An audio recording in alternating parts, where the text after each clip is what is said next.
महाराज जी आपके चरणों में कोटि कोटि प्रणाम।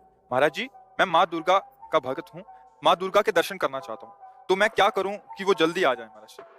जब बच्चा माँ की गोद में बैठना चाहता है तो सबसे पहला उसका कार्य होता है खिलौने खेलना बंद करता है। माँ उसके पास खिलौने भेजती है, जितना वो माँ की तरफ बढ़ने की कोशिश करेगा, माँ कार्यरत है तो उसे खिलौना भेजेगी, दे दो ये सब। वो अगर उन खिलौने से ना खेले, रोए, तो फिर घर के किसी सदस्य को प्रेरणा करती है, बिटिया उठा ले गोद में थोड़ी देर। वो उससे भी चुप ना हो तब फिर दौड़ के आ जाती है।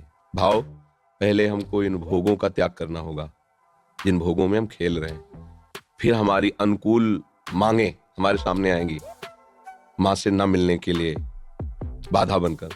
हम उन मांगों को भी जो सोचा था, चाहा था, वो मिले पर हम उसे स्वीकार न करें और रोते ही रहें, तो फिर माँ नहीं रुक सकती। वो तो वात्सल्य में कुपुत्रो जायते क्वचिदपि कुमाता अनुभव, फिर वो आकर के साक्षात। पहले हमारी सामर्थ्य तो होनी चाहिए, माँ के दर्शन हो। हमारी माँ कोई प्राकृतिक माँ है क्या?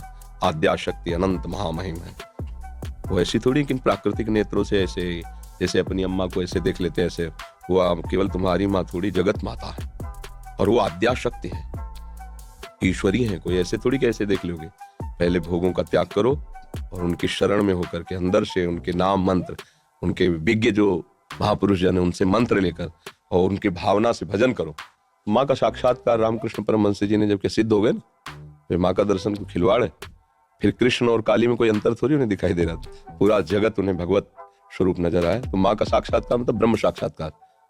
माँ कोई प्राकृतिक माँ थोड़ी है कि ऐसे ही गोद में बैठ जाओगे, उसके लिए ब्रह्म स्वरूप होना पड़ेगा। समस्त विकारों का त्याग करके केवल माँ की प्राप्ति के लिए, तो चाहे श्री कृष्ण प्राप्ति के लिए चाहे माँ की प्राप्ति के लिए, वही प्रभु बने हुए हैं सब रूपों में। तो जितना सत्संग है सब उन्हीं की प्राप्ति के लिए है।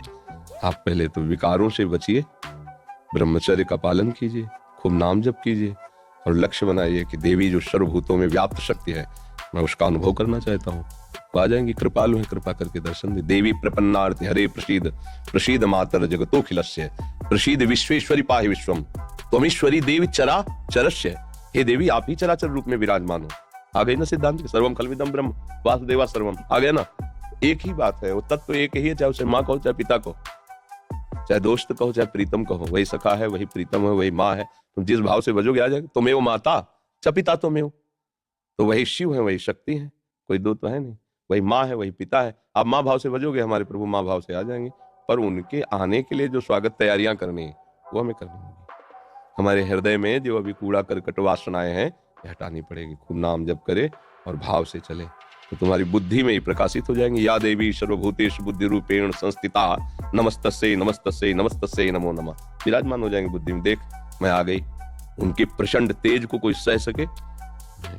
जब तक भजन के द्वारा अंतःकरण निर्मल, उनके प्रचंड तेज को सह सकते हो?